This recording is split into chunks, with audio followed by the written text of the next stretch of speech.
Hello friends, welcome to my channel Shake Hands with Programming.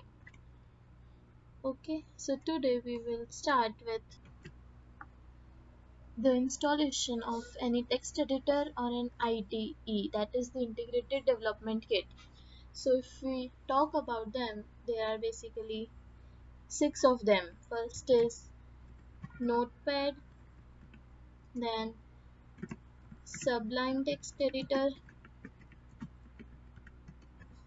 then JCreator, then Eclipse,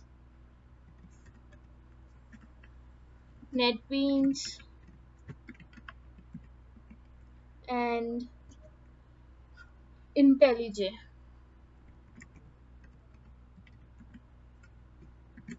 Okay, this will be tabs here. Okay, so these are the three basic text editors we can say.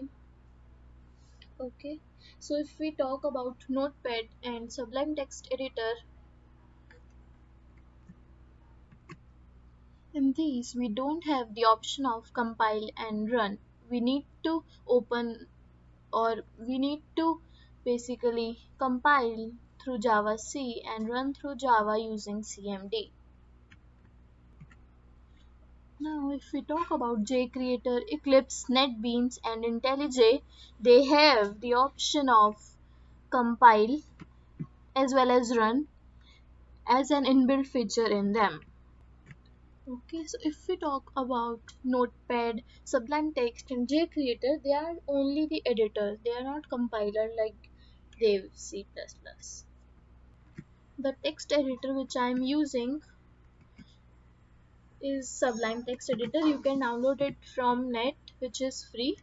Okay, so you can see that if I write here import and something like okay, let's leave this import statement as you guys don't know about it.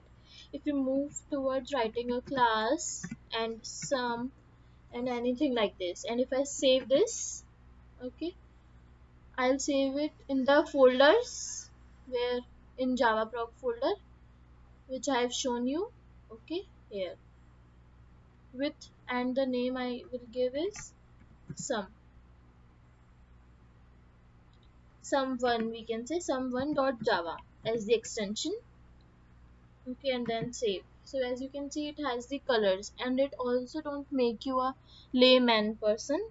Okay, हमें इसमें coding थोड़ी बहुत खुद करनी पड़ती है, इसलिए I prefer Sublime. Also you can use Notepad, but वहाँ पर इंटेंडेशन वगैरह का कोई फीचर अवेलेबल नहीं होता है. Okay, here in this program you can see that the integer, constant, variables, data types, and all these keywords things are differently colored, so I prefer using Sublime Text Editor.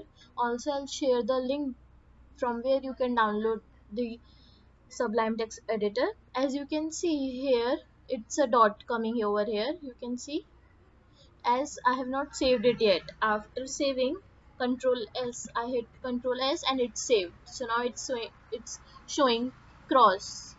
Okay, so this is the indication of whether you have saved your program or not.